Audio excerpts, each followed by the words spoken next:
Pro Tunes. Hey, what's up out there? So, taking a break from watching Netflix, and my mom's watching Netflix just a little bit away from me. So I hope you don't mind the noise. I don't really want to move, to be honest. I have to unplug my computer and all that. My computer doesn't have a battery on it anymore. It doesn't work. But I just want to read you guys chapter 5 of my book. Hopefully this won't... hopefully the noise in the background won't interrupt. Once again, this one's a long one, so you'll be in for a little while, that's for sure. Okay, allow me to read this now. Let's cut the talking, shall we? Scout, chapter 5. I looked up at the house, comparing... I already have to change page. Comparing Ponyboy's drawing to the house. It made me smile. I investigated the gate. It opens from the inside, so I took it upon myself to open it. The lights were on inside, and it shined through the windows. I walked up to the front door and knocked. After about 5 seconds, the door opened. A tall man who looks like Superman opened the door. "Can I help you, kid?" he asked. I'm not a kid, I'm 14, but I shook it off. "Does Ponyboy live here?" I asked. The drawing matched the house, but a grown man answered the door. He looked too young to be Ponyboy and Soda Pop's dad. I just thought I'd ask. "Give me a sec," he said, in a very serious tone. And he closed the door. Then I could hear through the door, "Pony, did you invite someone over?" And a response back, "Yeah, I did." I felt anxious. Maybe I wasn't welcome that evening per se. It sounded like the guy who answered the door wasn't expecting anyone. I heard mumbling behind the door after that. Then Ponyboy opened the door with a big smile. "Hey, sorry, I forgot to tell my older brother you were coming, but it's okay, come in," he said, and he widened the way for me. I walked in slowly and awkward. Their house is no bigger than mine. As soon as you get in, it's the living room, very similar to my house. Ponyboy's older brother was watching the TV while drinking a beer. I felt a shiver. Must be because of what I've seen that stuff do. "I'll be right back," Ponyboy said excitingly. I just stood there, awkwardly. Ponyboy's older brother turned to me and said, "You can have a seat if you want to sit." So I sat on the couch next to him. The Beverly Hillbillies came on.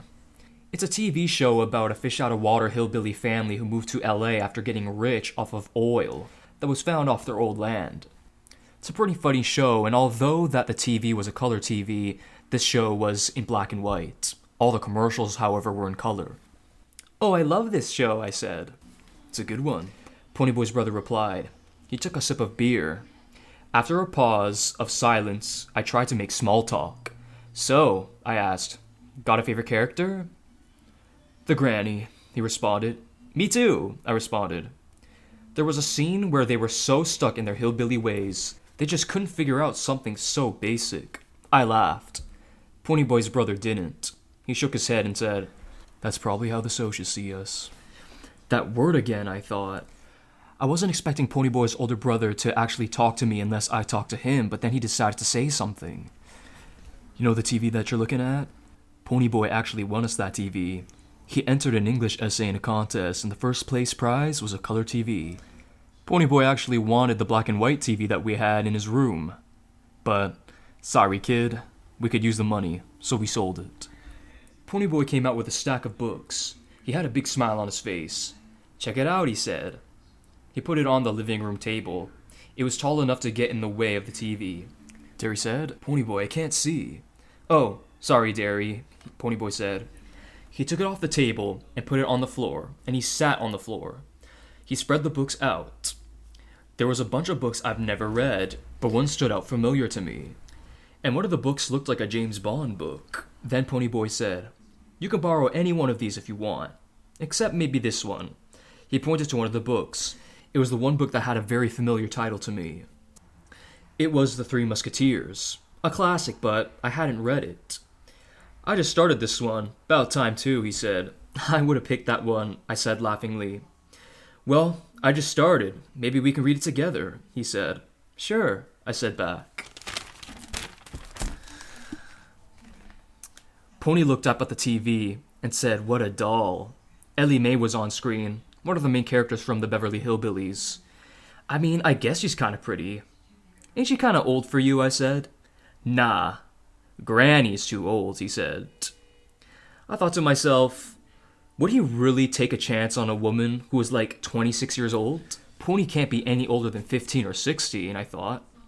How old are you anyway, I asked. I'm 14, he said. I'm 14, I said. You would go for her? She's like 26 or something. He responded and thought about it. Derry cut in. No need to think about it.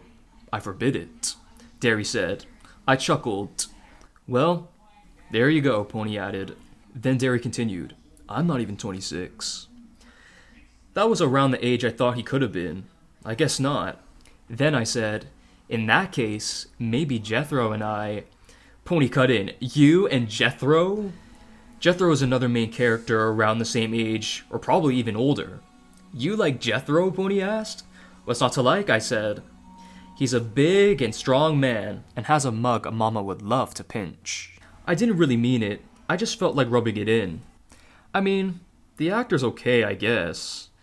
He responded, he is way too tall for you. He's like taller than Derry. And you're a shorty. That's alright, he can protect me, I said. Derry could take him, no problem. I looked at Derry, and while sipping his beer, he shrugged his shoulders in acknowledgement to Pony's remark. I laughed. It was like a humble way of saying, yeah, I probably could take him. Pony then asked, how would you lay one on him? What I said? You know, a smooch, a kiss. That would cause back problems for him, he continued. I flicked my hair, and with sass I said, in a very girly tone, that's his back, not mine. Both Pony and Derry laughed.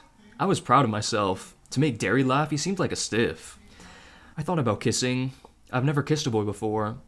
I hoped I didn't open up a door for Pony to ask about it. Most girls my age have had their first kiss by now. I continued, maybe I just won't kiss him. If you won't kiss him, then surely Jethro is not the guy for you. I can tell you that, Pony said. I handed Pony the yearling that was tucked in my arm. Here, I said. The yearling? Pony remarked. Thanks, Scout, he continued. Soda Pop poked his head out in the back room, and with a big smile he said, Hey, why don't y'all come set the table? I'm almost done here. Finally, Derry said. Have you eaten, Scout? Pony asked. No, actually, but you don't have to. I mean, I figured you guys had eaten already. Derry turned to me and said, Well, we eat later here than most, especially when Soda is working up an experiment in his lab. I laughed. Then I said, I eat later than most at my house, too. Then join us, Derry said. Well, okay, I said. I was hungry. Pony added, I bet he made plenty. I told him you were coming. Derry responded to him, And none of you told me? Ponyboy said, Well, I was supposed to tell you, but I forgot. Derry replied, You know, for a kid who skipped a grade, you're very forgetful. Man, he skipped a grade? I thought. That's impressive. He's impressive. He won a TV, skipped a grade? I've never known anybody who skipped a grade. Never met one. Then Pony answered, Oh, Derry? Yeah, Pony? Derry asked. I have a friend coming over.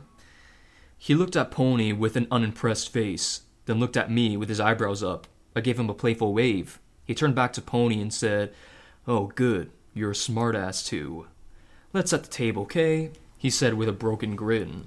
We walked into the kitchen and we started setting the dining table just outside of the kitchen. Soda was using a mixer in a bowl. He stopped using it and gave me a smile. Hey, Scout, remember me? He said. Yes, I do, I said. Soda continued. You know, Scout, that was quick thinking with Pig. You know, it's funny. If it was a greaser you were trying to fool, it may not have gone as well. Most greasers know Pig. She's Buck's dog, and she spends most of her day outside Buck's bar. Really? Poor thing, I said. Nah, she loves it. Greasers love to hang out around the Bucks, and she gets all the greasy attention in the world. Plus, Buck gives Pig all the food people don't finish. It's a dog's paradise. On top of that, I only work next door at the DX. and he gave me a wink and an okay hand gesture. He went back to using the mixer. He tilted the bowl, and to my amazement, the mashed potatoes were blue. "Are those mashed potatoes blue?" I asked.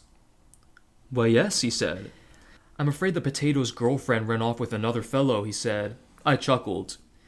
"You know, I'm the family chef," he continued. "Is that right?" I said.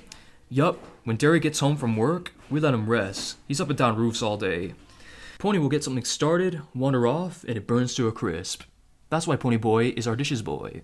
"Oh, okay," I remarked. Pony Boy turned around toward us.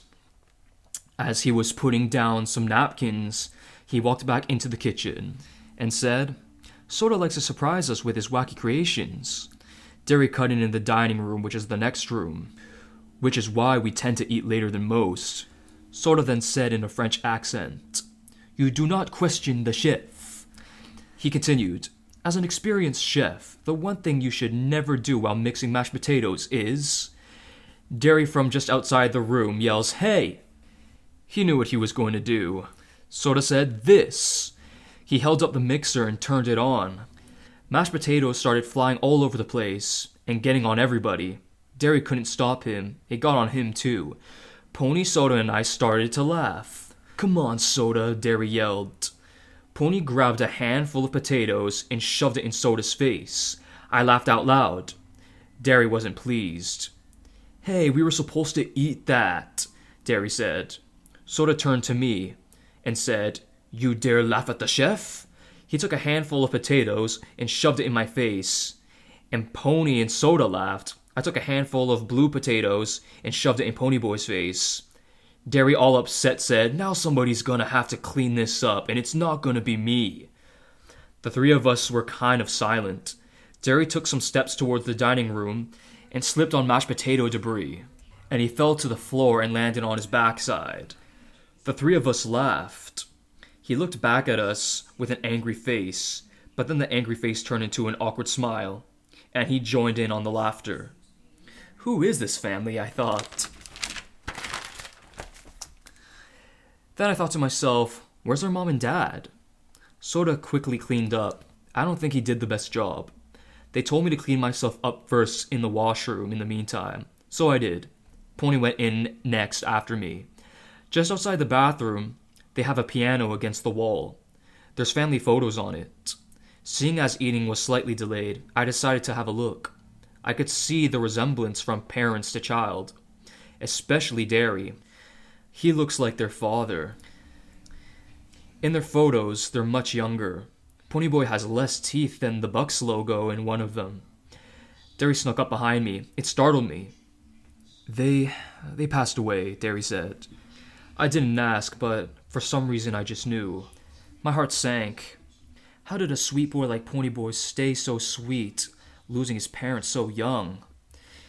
Derry continued. It was really hard on us, but we're a lot closer, the three of us now.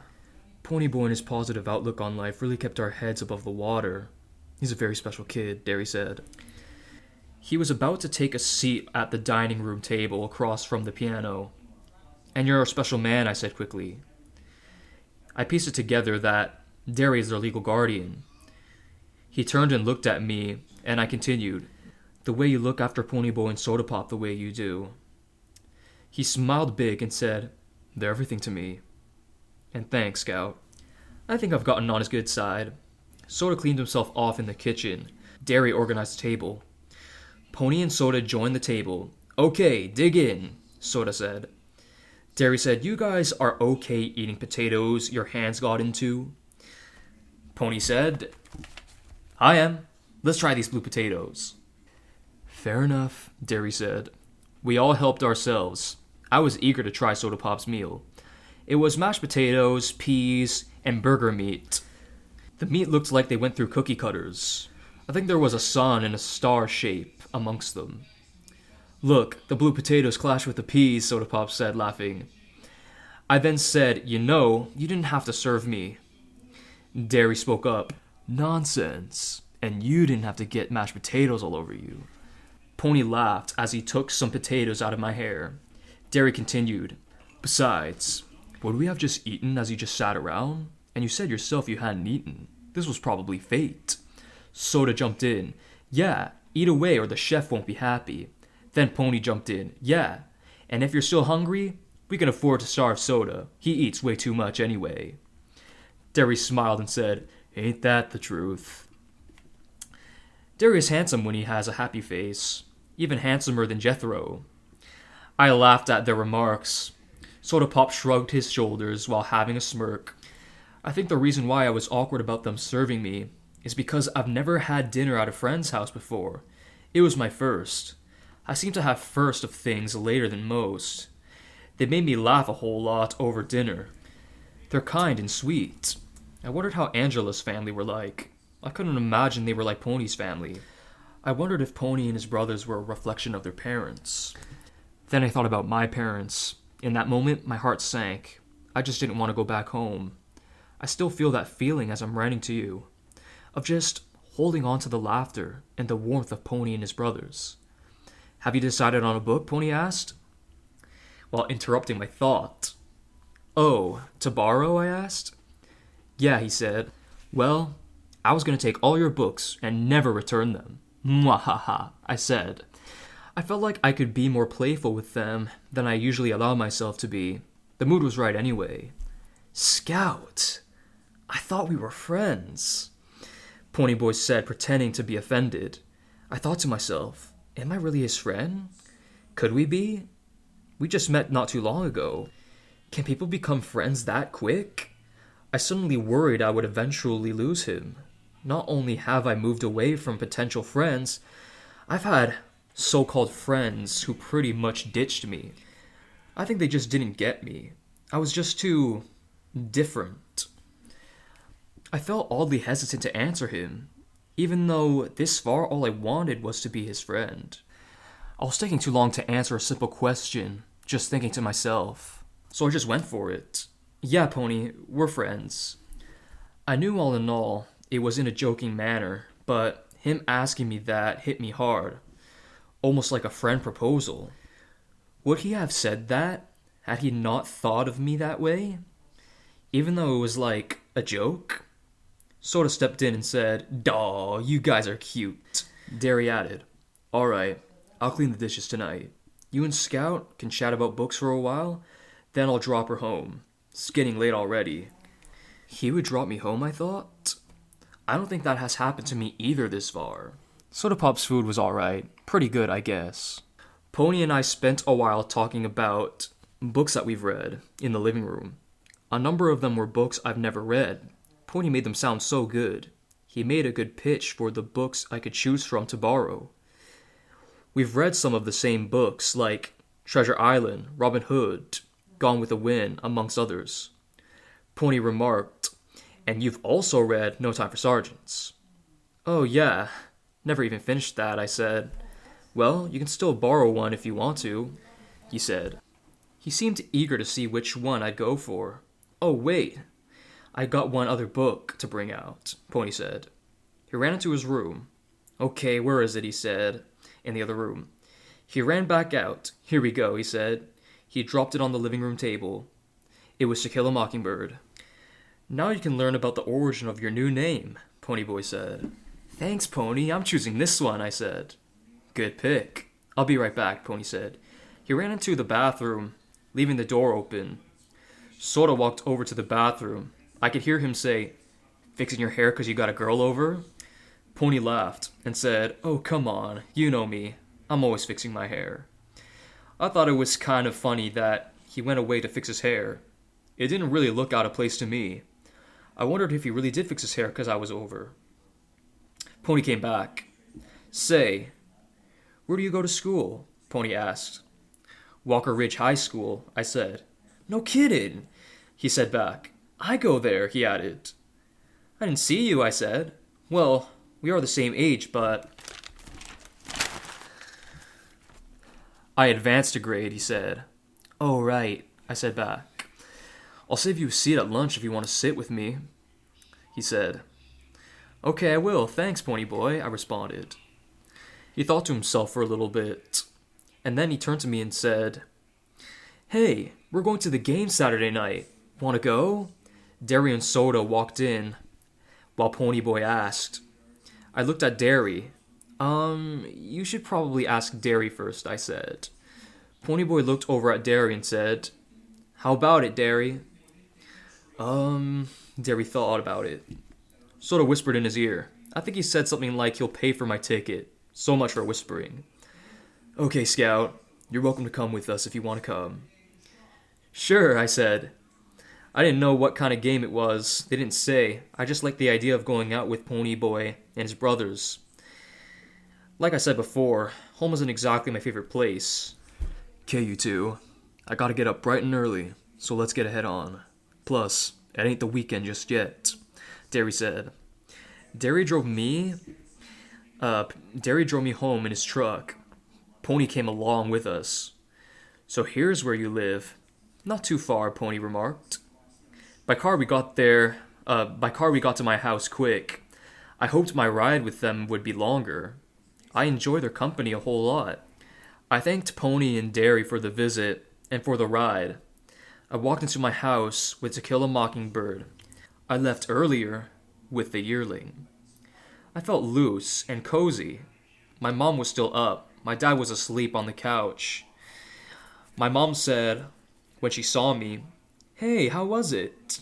It was good, I said, with a smile. I looked down at Pony's book and sighed, in a good way. My mom asked, Did you use the money? I totally forgot about Angela and the purse. I was glad my dad was asleep when she said that. Yeah, I did, I said. Well, what did you use it for, she asked. My friend and I decided to share a purse, I said. Oh, that's sweet, dear, my mom said. She continued, What's your friend's name? Which one, I thought. Pony's the one I would say is my friend and feel good about it. I answered, Angela is the purse girl, and this book was lent to me by Ponyboy, I said. Ponyboy, she asked? That's his name, she asked. Yeah, it is, I said. And his brother is Soda Pop, I added. Strange names, my mom remarked. Well, I like their names, and I like them. And I plan on seeing them Saturday, I said. Okay, dear, as long as they're good friends, my mom said. I don't think anyone would label Angela good. My mom asked, You girls settled on her having the first turn with the purse? I guess that's how it turned out, I responded. Well, I'm looking forward to see what y'all picked out, my mom said. I guess you'll see it soon enough, I responded, although I have a bad feeling my turn may never come. My mom asked, How did you manage to take this Ponyboy purse shopping? I chuckled. No, Mom, I met with him later, I said. 2 friends already? Things are already looking up, she said. Maybe, I responded. Well, I'm going to bed, I said lastly. I lied. I didn't go to bed, as you could tell. I'm kinda looking forward to going to school tomorrow now. I've moved so many times in my life, but I've never hit it off so well and so fast with anybody. I'm not talking about Angela, obviously. I really don't know about her, even more so after today. I don't suppose Pony shoves eyeliner down his bra. Man, what an interesting guy. Is it weird that I just sniffed his book to see if it smelled like his house? Although it smells like hardcover plastic, there's a hint of the scent of his house. Although I should go to sleep, I'm very tempted to read this book, maybe just a couple pages before I sleep. Good night, diary or journal. Catch you later. End of chapter 5. I hope you guys enjoyed that. I already have chapter 6 basically completely written, so I'll probably come out with that very, very soon. I'll probably narrate it tomorrow, something like that. I really hope you guys are enjoying this story. I'm really trying my best to make it fit with the book so that everything's consistent. I'm really trying my best to make everything time relevant, so everything is according to its appropriate time frame. Of course, this book so far is around September of 1966 so far. That's what I want to say. So I'm really trying my best to do my research and be just accurate and everything. But anyway, I'm enjoying myself, and I hope people will enjoy this too out there. So if you took a chance on my book, I'm very, very thankful, and I hope you guys enjoy this. Anyways, till next time.